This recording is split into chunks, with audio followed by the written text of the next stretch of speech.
I'm here with Lance at Gray Fox Games. Hey. We're here checking out their booth.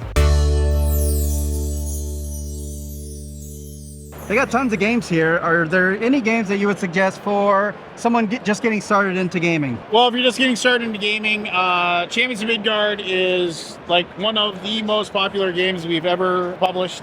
Came out about 10 years ago. This is the quintessential worker placement game. Send your Vikings off on adventures, defeating sea serpents, battling trolls and hill giants to bring glory to your clan. It's been one of the top sellers. It's made people's all-time top 10 lists.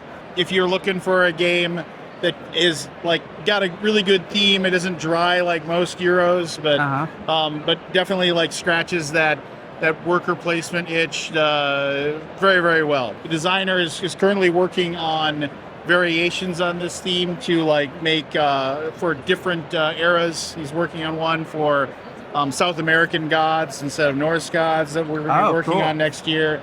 And there's one with has a more of a Japanese mythos that's also coming. So we're excited about those things. I've heard whispers of a 10th anniversary. Is that more of what that's about? So next year, that's going to be a crowdfunding thing where it will be the end-all be-all collector's edition, the giant box that fits into that one spot of your calyx at home. That will be a completely and totally deluxeified out version of the game. If you want to find out about that and when that launches, go to grayfoxgames.com. Sign up to be notified, and then you'll know when that happens. The only game we sold more of than Champions of Midgard is Deception. Deception is a game in the era of, say, Werewolf or any type of secret role type of game, where one person at the table is the one who murdered the suspect while everybody else is trying to figure out who that person is. And that person needs to not give away their identity, but but also try to push the suspicion of the act away from themselves.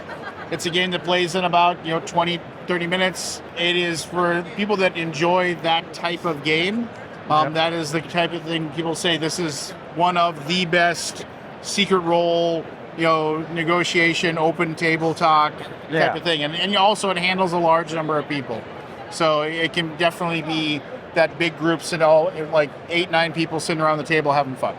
Yeah, and I've heard that even people who are not so hot on the hidden role and stuff, the werewolf type of games, they still like Deception. Yeah, exactly. Yeah. The cool thing about it is that you can't have an alpha gamer issue where one person just talks and talks and talks and nobody else gets to say anything.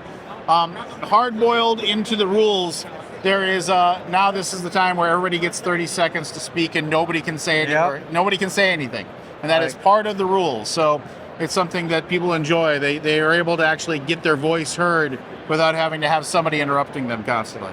Fantastic. Deception, Murder in Hong Kong. Of course, there's also the Undercover Allies. Has a lot of new cool roles, and we played it on the channel. So yeah. Very cool, Deception. So the other big game, the big release that we had, I guess to sum up, would be Last Light. So Last Light was designed by Roy Kennedy of Dice Tower fame. This is his idea of playing a 4X space game that doesn't have to take 6, 7, 8 hours to play a game of Twilight Imperium. This gives you the 4X space game experience with up to 8 players, and you can play that game in about it's 60 minutes, 60 to 75 minutes if people know how to play. It is a knife fight in a toll booth. You are battling over, trying to claim planets that are going to give you victory points. First person to 20 points wins. It has the revolving board, which people really enjoy. That way you can't turtle. You can't just sit in one side because the planets you just populated are revolving around and the other side of the table. You can't defend them anymore. So this one, it's just. These are normal direct-to-store versions. So the deluxe versions are being delivered to backers right now that backed it on during the crowdfunding campaign. Fantastic. I already have both of them. So, all right. Yeah, we get a lot of play out of it. Played it at 8, and it's just like the box says. It plays in just over an hour. It's fantastic.